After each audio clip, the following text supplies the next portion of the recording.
आप देख रहे हैं डीएनवी भारत। केंद्रीय गृह मंत्री अमित शाह की अध्यक्षता में मुख्यमंत्री सचिवालय स्थित संवाद में 26वीं पूर्वी क्षेत्रीय परिषद की बैठक हुई, जिसमें मुख्यमंत्री नीतीश कुमार भी शामिल हुए। बिहार के मुख्यमंत्री ने बैठक की मेजबानी की। लगभग 3 घंटे तक चली इस बैठक में बिहार, झारखंड, ओडिशा और पश्चिम बंगाल के मंत्री और वरीय अधिकारी शामिल हुए। बैठक के दौरान मुख्यमंत्री ने कहा, यह खुशी की बात है कि आज पूर्वी क्षेत्रीय परिषद की 26वीं बैठक पटना में आयोजित की जा रही है। इस बैठक में केंद्रीय गृह मंत्री अमित शाह का अभिनंदन एवं स्वागत करता हूं, जो इस बैठक की अध्यक्षता कर रहे हैं। इस बैठक में आए हुए अन्य तीनों राज्यों के प्रतिनिधिगण तथा अन्य लोगों का स्वागत एवं अभिनंदन करता हूं। उन्होंने कहा, आप सब जानते हैं कि पहले बंगाल, उड़ीसा, बिहार एवं झारखंड एक ही राज्य था। वर्ष 1912 में बंगाल से अलग होकर बिहार एवं उड़ीसा राज्य अस्तित्व में आए। वर्ष 1936 में बिहार से उड़ीसा अलग हो गया और 23 वर्ष पूर्व 2000 में बिहार से झारखंड भी अलग हो गया। इसलिए इन चारों राज्यों की स्थिति लगभग एक जैसी है। जब से हम सरकार में हैं, पूर्वी क्षेत्रीय परिषद की बैठकों में हमेशा जाते ही रहे हैं। हम 28 फरवरी 2020 में उड़ीसा में आयोजित बैठक में भाग लिए थे। मुख्यमंत्री ने कहा कि आज की बैठक में केंद्र सरकार एवं राज्य सरकार के बीच कई मुद्दों पर बात होनी है। हम चाहते थे कि केंद्र सरकार जातीय आधार पर जनगणना कराए। इसके लिए हम लोग शुरू से ही प्रयासरत थे।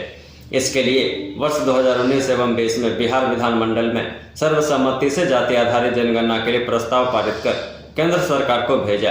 फिर हम सभी दलों के प्रतिनिधियों के साथ प्रधानमंत्री से मिले। केंद्र सरकार द्वारा इस पर कोई विचार नहीं किया गया।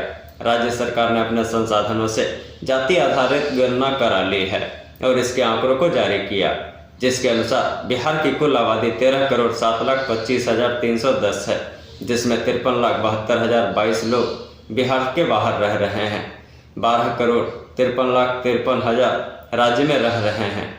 जाति आधारित गणना में पिछड़ा वर्ग 27.12%, अत्यंत पिछड़ा 36.01%, अनुसूचित जाति 19.65%, अनुसूचित जनजाति 1.68%, सामान्य वर्ग 15.52% की आबादी पाई गई है। इन आंकड़ों के आधार पर सभी पार्टियों की सहमति से, जिसमें भाजपा भी शामिल है, समाज के सभी कमजोर वर्गों के सामाजिक उत्थान के लिए आरक्षण में इनकी भागीदारी बढ़ाने का निर्णय लिया गया।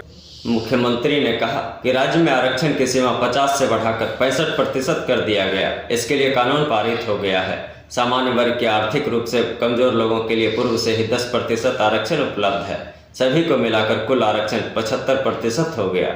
हमारी सरकार ने केंद्र सरकार से आरक्षण के नए कानून को संविधान की 9वीं सूची में डालने के लिए अनुरोध किया है। आशा है केंद्र सरकार इसे शीघ्र ही संविधान की 9वीं अनुसूची में शामिल करेगी।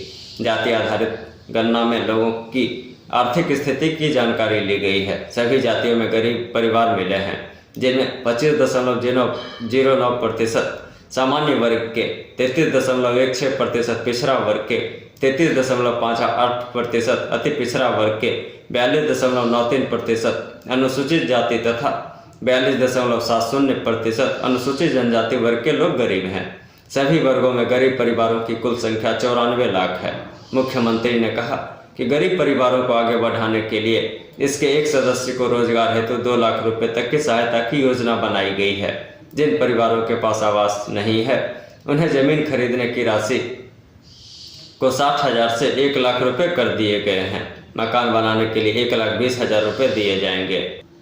वर्ष 2018 से सतत जीविकोपार्जन योजना के तहत अत्यंत निर्धन परिवार को रोजगार हेतु दी जा रही है। 1 लाख रुपए की सहायता राशि को बढ़ाकर 2 लाख रुपए कर दिया गया है। मुख्यमंत्री ने कहा कि पूर्वी क्षेत्रीय परिषद की 26वीं बैठक में पधारने के लिए आप सभी को हम धन्यवाद देते हैं। आशा करते हैं कि बैठक के दौरान जो निर्णय होंगे वे चारों राज्यों के विकास में सहायक होंगे। हमें पूरी उम्मीद है कि गृह मंत्री देश में जातीय आधारित जनगणना कराने एवं बिहार को विशेष राज्य का दर्जा देने के बारे में पहल जरूर करेंगे।